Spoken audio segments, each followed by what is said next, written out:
जय हिंद दोस्तों, मैं सेबी पंजीकृत सलाहकार नहीं हूँ। बात करेंगे वन मोबीक्विक सिस्टम लिमिटेड के बारे में। 15% की अच्छी खासी तेजी आ रही है। मार्केट में भी 1% की अच्छी खासी रिकवरी है, लेकिन तेजी के पीछे के कुछ और कारण हैं।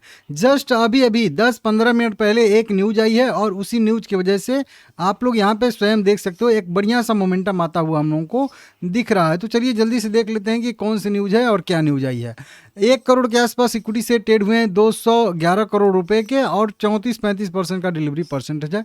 सर्किट लिमिट ध्यान दीजिएगा 20% का है, और इसका अपर सर्किट आज का 242 रुपये 66 पैसे है। तो अभी भी 10 पॉइंट ऊपर के साइड में मोमेंटम की संभावना है अपर सर्किट लगने के लिए, ठीक है ना।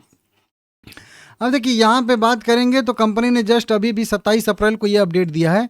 सीधा न्यूज पे हम लोग देख लेते हैं क्या है। इनको एक आरबीआई से मंजूरी मिली है। मोबीक्विक ग्रुप को एनबीएफसी एप्लीकेशन के लिए आरबीआई से मंजूरी मिली है। ये आरबीआई से बहुत बड़ी इनको मंजूरी मिलती हुई नज़र आ रही है। सीधा सीधा कह लीजिए एनबीएफसी बिजनेस करने के लिए इनको जो है एनबीएफसी का लाइसेंस कह लीजिए एक तरीके से मिलता हुआ नज़र आ रहा है।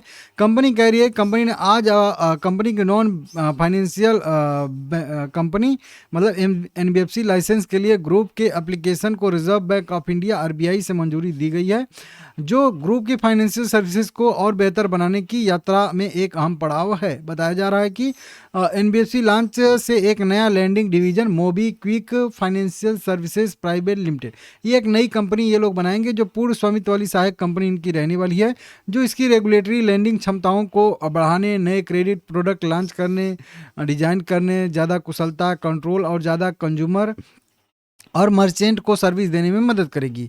यह डेवलपमेंट ग्रुप की लॉन्ग टर्म डिवीजन से मेल खाता है, लॉन्ग टर्म विजन से मेल खाता है, जिसमें फुल स्टैक फिनटेक प्लेटफॉर्म बनना है, जो आसान, जिम्मेदार और टेक लेड जो है फाइनेंशियल प्रोडक्ट है देता है।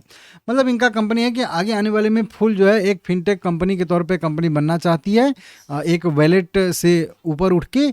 तो ये कंपनी के लिए एक बढ़िया उपलब्धि है कह लीजिए, आरबीआई से मंजूरी मिली है बताया जा रहा है, ठीक है ना। तो इसको आप लोग देख लीजिएगा, इसके वजह से इस शेयर में यहाँ पे किया गया है। यहाँ पे बताया गया कि आरबीआई से सर्टिफिकेट ऑफ रजिस्ट्रेशन CRO मिलने पर एनबीएफसी का ऑपरेशन शुरू हो जाएगा। तो एक और कह लीजिए सर्टिफिकेट अभी मंजूरी मिली है, एक सर्टिफिकेट मिलेगा इनको CRO करके, ठीक है ना। उसके बाद जो है एनबीएफसी का कार्य यह कंपनी कारोबार शुरू कर देगी, ठीक है ना, नॉन फाइनेंशियल बैंकिंग का, ठीक है ना। मतलब जमा उमा पैसा जमा उमा नहीं करेगी, ठीक है ना, बैंक की तरह काम नहीं करेगी, नॉन बैंकिंग की तरह काम करेगी, ठीक है ना। तो ये बढ़िया एक अपडेट कंपनी की साइड से आता हुआ नजर आ रहा है, और ये आज के लिए न्यूज नहीं है, ये आगे आने वाले समय में इसके बैलेंस शीट पे भी बहुत ज़्यादा असर डालेगी, क्योंकि एक नया बिजनेस शुरू करने के लिए मंजूरी मिली है कंपनी को, समझ सकते हो आप लोग। और ये बहुत बढ़िया है, एक उपलब्धि होती है किसी भी कंपनी के लिए एनबीएफसी का कह लीजिए कि लाइसेंस मिलना। तो इसके वजह से शेयर में ही वहीं उत्साह देखने के लिए मिल रहा है। 13.5%, 14%, 15% की तेज़ी देखने के लिए मिल रही है हम लोगों को अच्छी खासी। कंपनी वैसे भी अगर हम लोग देखेंगे तो लॉस मेकिंग कंपनी थी, लेकिन अब धीरे धीरे जो है प्रॉफिटेबल कंपनी भी बन रही है। दिसंबर वाले रिजल्ट में ब्रेक इवन कंपनी ने दिखाया है अपना। तो अगर यहाँ से नेट प्रॉफिट कंपनी जनरेट करना शुरू करती है और इस बिजनेस से भी कुछ ना कुछ ग्रोथ आएगी ही आएगी, तो बढ़िया अच्छा खासा जो है आने वाले समय में मोमेंटम आ सकता है, ऐसी संभावना है। लेकिन फिलहाल में कंपनी थोड़ा सा अभी फाइनेंशियल इसका गड़बड़ ही है, लेकिन सुधर रहा है ये कह सकते हैं। शेयर निचले स्तर से ही जब से लिस्टिंग हुई थी तब से इसमें जो है एक पैनिक बड़ी गिरावट आई थी, और उसके बाद नीचे के साइड में साइडवेज कर रहा था, लेकिन अब एक रिकवरी आ रही है। बस एक बात मेरी याद रखिएगा, अगर एसएसए स्टॉक मार्केट के हिसाब से अगर देखेंगे तो 220 रुपया, बस यही बोलूँगा, 220 रुपये के ऊपर रहे तो इसको तेजी में मान के चलिए, नीचे रहे तो मंदी में मान के चलिए। बस 220 के नीचे जाएगा तो फिर इसमें गिरावट की संभावना हमेशा बनी रहेगी। तो एक अच्छा सा अभी जो है ब्रेकआउट भी दिखा रहा है, पिछले सपोर्ट का भी यहाँ पे ब्रेकआउट आ रहा है, हाल फिलहाल में भी रेजिस्टेंस बना था उसका भी ब्रेकआउट है। तो बढ़िया स्ट्रॉन्ग ब्रेकआउट है। ऊपर की साइड में 275 पे इसका पहला रेजिस्टेंस बन जाएगा।